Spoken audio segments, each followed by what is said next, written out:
Hello, my name is Ted Iacobuzio from MasterCard Global Insights, and we're here today to talk about the Omnishopper, the new customer for retailers globally who is using a digital device at every step on the path to purchase. Joining me today are Gary Kearns, who's responsible for MasterCard Advisors Information Services practice, and Lynn Feinson, who's responsible for MasterCard Advisors Managed Services practice. So without further ado, I'd like to introduce Gary, who has some preliminary thoughts, and then I'd like to show you some of the results of this groundbreaking research that Global Insights has conducted. Great. Thank you, Ted. Hi, everybody. So there's a lot of buzz about omni-channel and the Omnishopper. And at MasterCard Advisors, everything we do is rooted in the data and the analytics. So we said, let's get into the data and see what it tells us. So first off, as we know, today's consumer is coming at the merchant from all angles and all channels. And the merchants who win are not going to use old static segmentation techniques.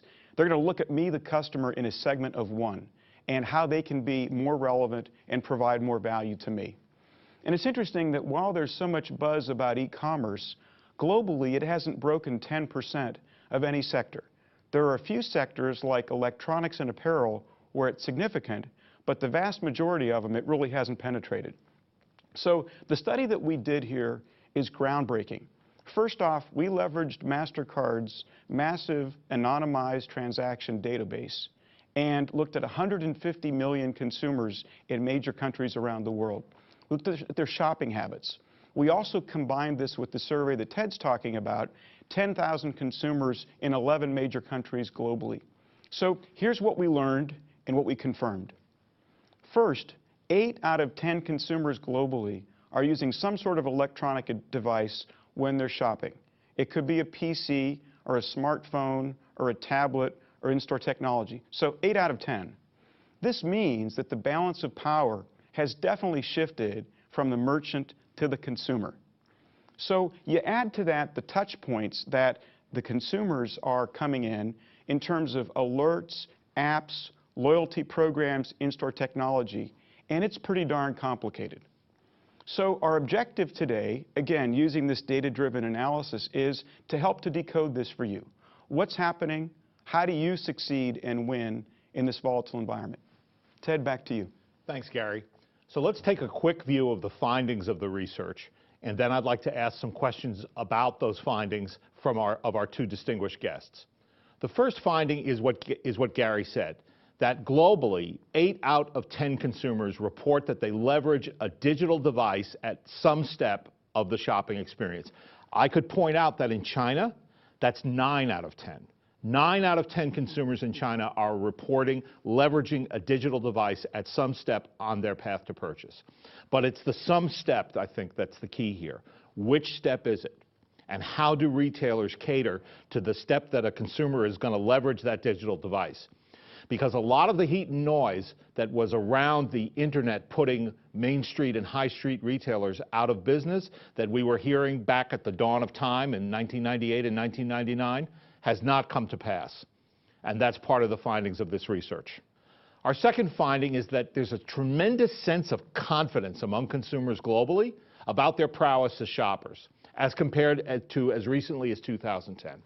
Now, we all know that correlation is not causation, but I think it's pretty close to a moral certainty that that confidence is a direct result of the mobile revolution. The mobile revolution puts your money, your shopping, and your payment mechanism on the same screen at the moment of purchase and during the shopping experience. That upends retailing around the world.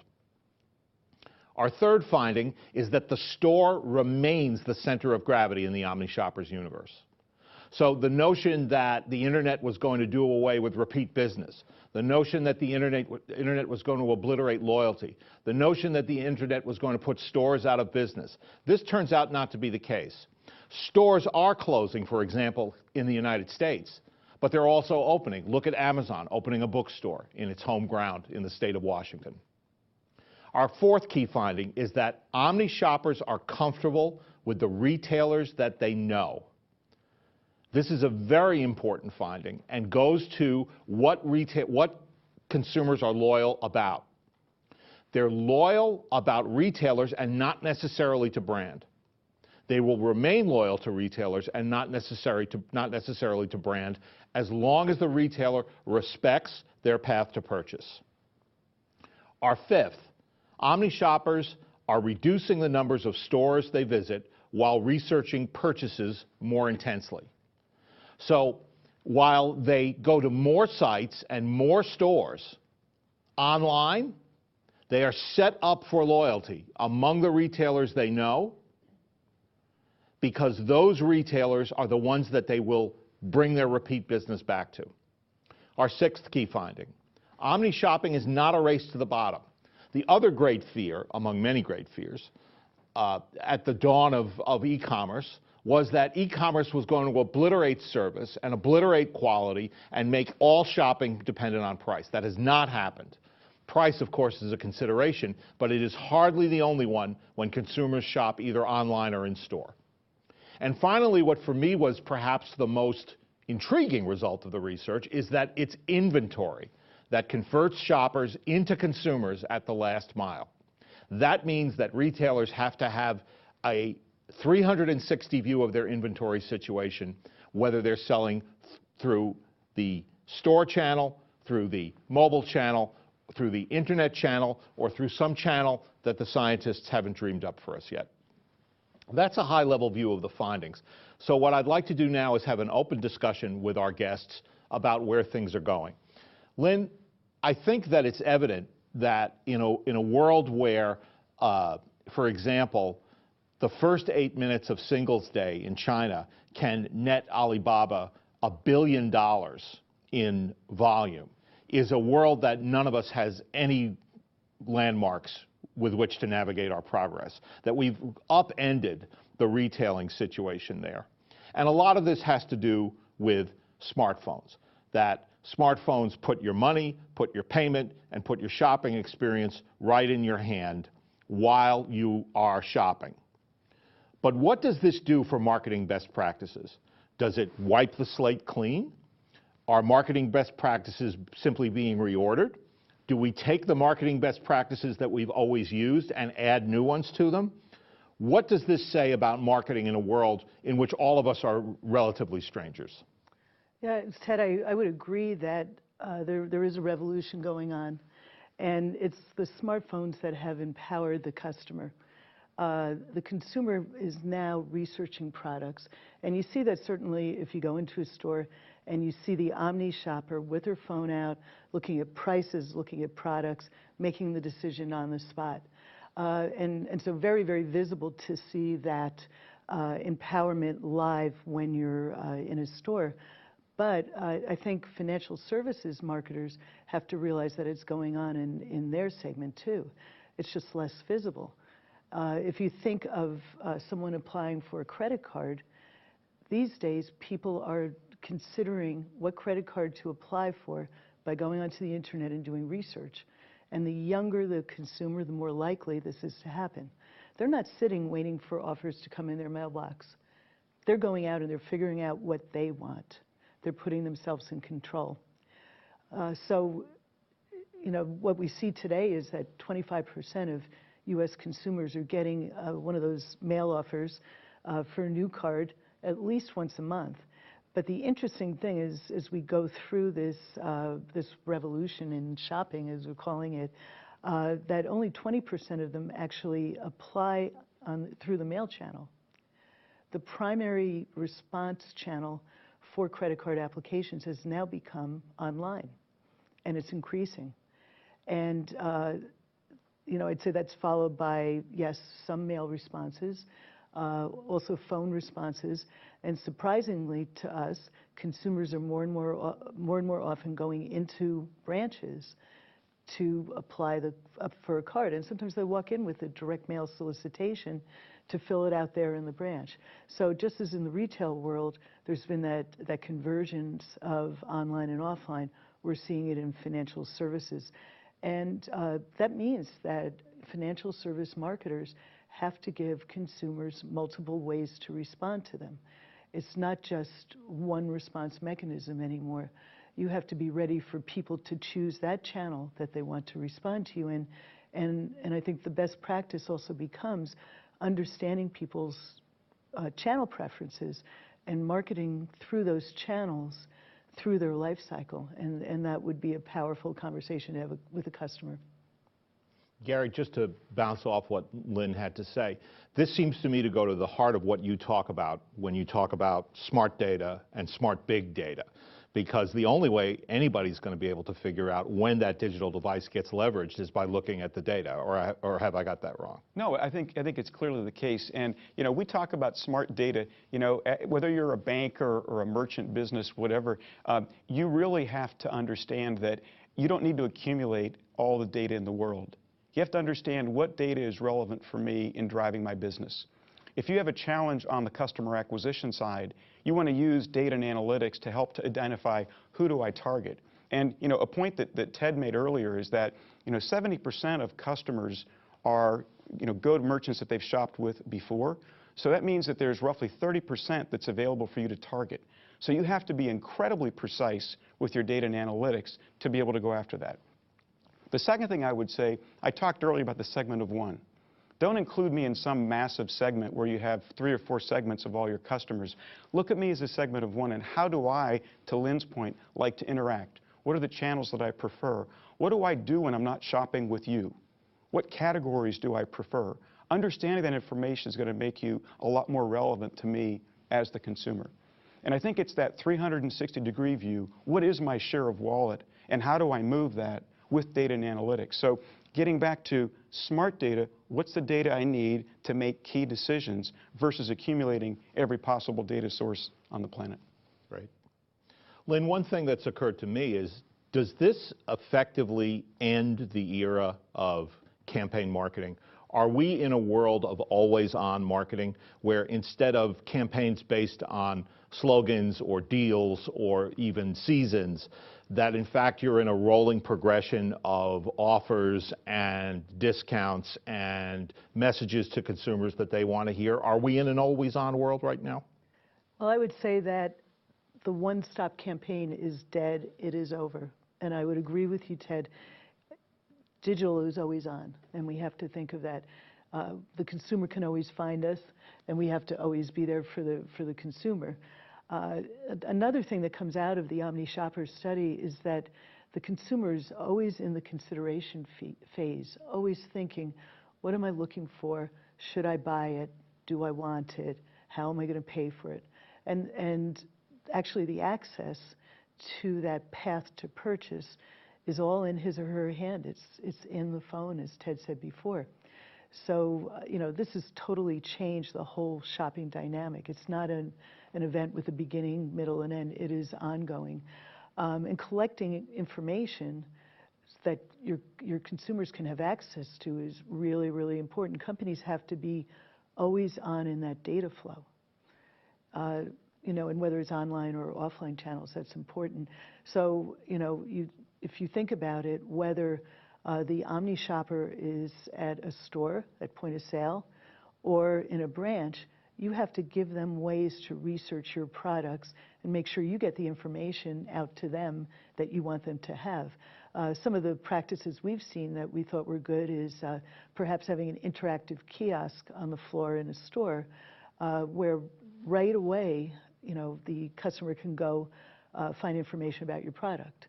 Or also, we've seen sales associates or branch staff roaming around the floor with tablet in hand. You know, can I help you? But taking that simple "can I help you" question a level lower to say, you know, well, you want to compare that to product? Let's take a look at that, and helping to guide that path to purchase. What does this mean in the world of retailing? It's, you know, we were talking before about, you know, there are stores closing, but then there are stores opening. I mean, from my view, and a lot smarter people than I who look at retailing very closely will tell you that there are too many stores in the U.S. market, that this is simply a capacity issue. And the emergence of retail locations for companies like Amazon and Birchbox would tend to, you know, enforce that view. It's not how many locations there are, but which locations, and frankly, what are their locations. So how do retailers manage that calculus problem where there are stores closing and yet there are stores opening? Because the consumer wants to shop in stores. Our research reveals that definitively and reveals it globally. Yeah.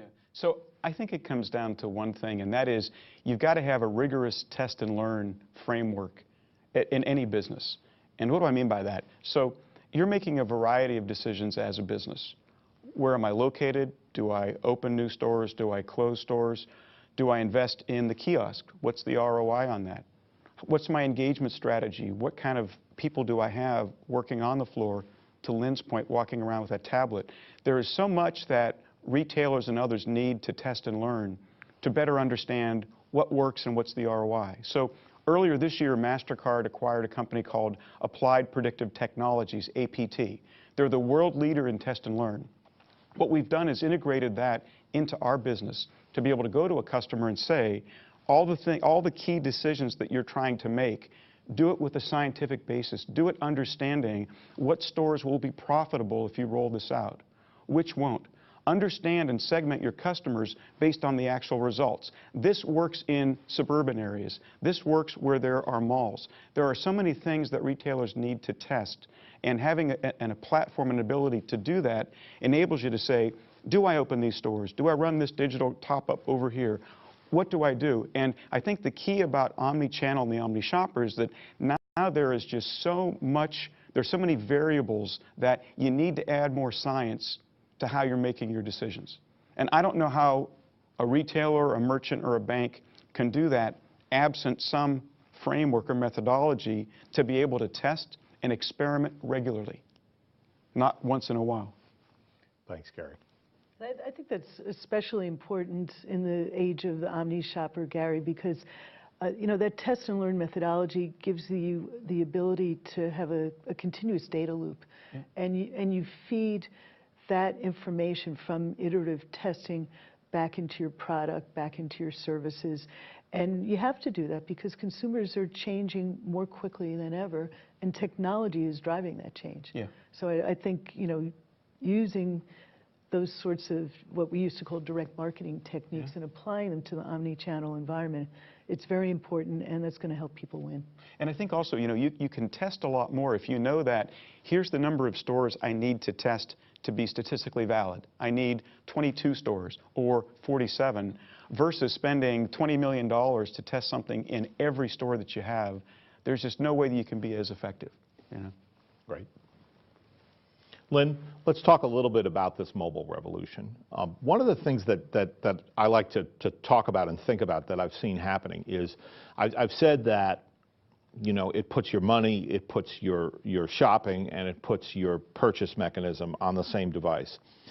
But all those three factors have always been connected. Consumers are always asking themselves, and from the beginning of time have been asking themselves, with what degree of success is another story, can I afford this?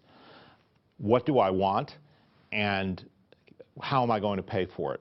But the mobile device kind of accelerates that and turns it, in my view, into a kind of a rolling experience where money and shopping and payment all become part of the same dynamic.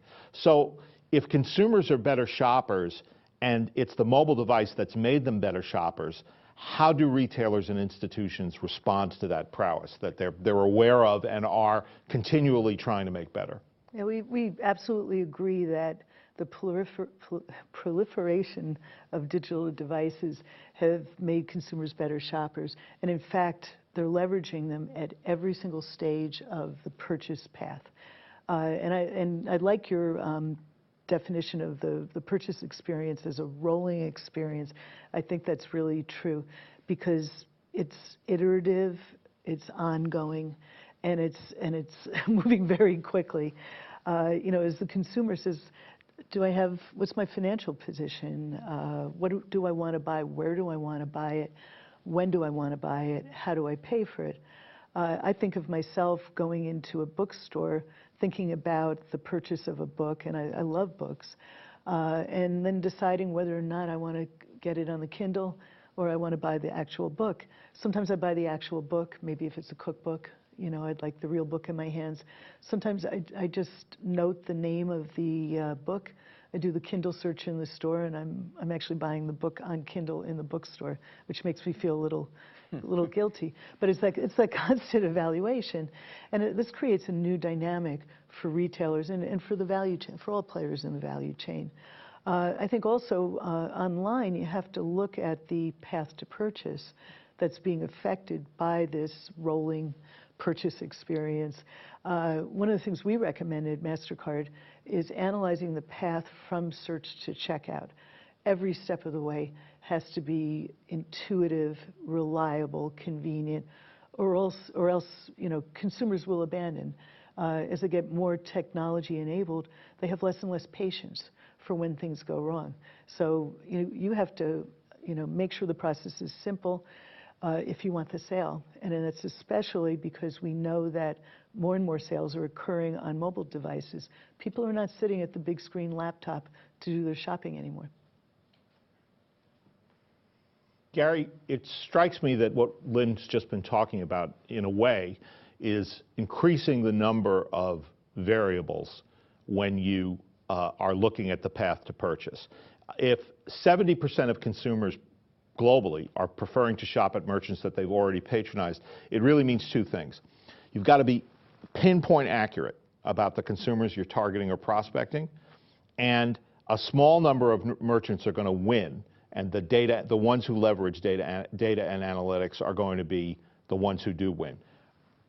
Are we talking about a shakeout moving forward, or are we talking about chaos for a while and until the dust clears? Well, I mean, it's interesting, right? So you look at the 70%, right? If you as the merchant understand me, my preferences, if you enhance your data with things like what are affinity categories, what do I do when I don't shop with you, what's similar to Lynn's comment, what's my path to purchase, what do I do before I visit you, what do I do afterwards? If you have that data and enhance it, you can be more relevant to me. But there's an advantage there. 70% are going to the same merchants that they know. So if you're using data and analytics effectively, you can retain me. I think what it also says, and to my point earlier, if I'm trying to target new customers, I've got to really effectively use data and analytics to find those consumers who are most likely to shop with me. It's only 30% overall, right? So I don't have the luxury of spraying things out there. I've got to be incredibly targeted. I want to use analytics based on purchase behavior, right? Using some of for example, our digital audiences that help you understand I'm likely to travel 5 times the average. So if you're trying to attract me as a customer, you might want to know that, right? So I think it's using the data to better retain and remain relevant, but also to target. You've got to be more precise. And I think the shakeout is companies that don't use data and analytics and the smart data, not every piece of data on the planet, but the companies that use that smart data are going to be effective and win. And I think those that don't are going to have a really hard time. It raises the stakes to a certain extent, doesn't it? Because what we what we said in the course of writing the study was that Omni shopping sets up the consumer to be loyal. It sets up the consumer to be committed to a particular merchant. But if something should go wrong, that's a different kind of loyalty. Maybe loyalty isn't really the right word, that we need to find a new vocabulary. Yeah, and it's also interesting to me looking at some of the data. I think it was only 18% of consumers buy because of a promotion. There are so many merchants out there that are kind of blindly offering blanket promotions. And you have to go back to that segment of one. Treat me as the segment of one, right? Versus treating me as a blanket that I'm going to send out to 2 million consumers. I think you're going to be a lot more effective being more targeted like that. Okay. Just to wrap up, Lynn, this puts the customer at the center of the picture. And one of the things that I think our study highlights is, it would be way too strong to say that the channel is irrelevant, but it does sort of array the channels around the consumer rather than the other way around. I mean, it does make channel a means to an end rather than the center of the marketing picture. So how can media and marketing help keep the consumer at the center of the picture and make the channel a means to achieving the desired result? The media has to be data-driven if you're going to achieve it. It's no question about that. An example I have is from the advertising space, where most advertisers are using rather programmatic ad solutions. And if you look under the data, they're pretty much merely cookie-based. There's some effectiveness to them, but we find that you get much better results if you look at audience segments that have the highest statistical probability to purchase in the category that you're interested in. You get less waste, you get better results. And MasterCard has been working with such a solution that we call audiences, and we're finding it very effective for advertisers. Cuts down the waste, gets to the right people.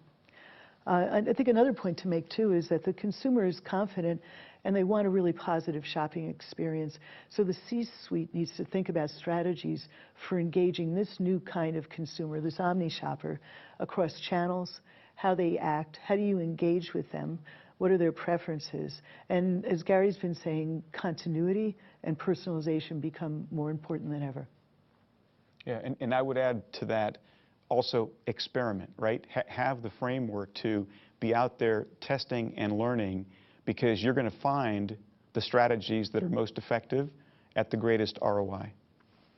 Well, I'd like to thank both our guests, Gary and Lynn. Please visit our study online at MasterCardAdvisors.com/OmniShopper.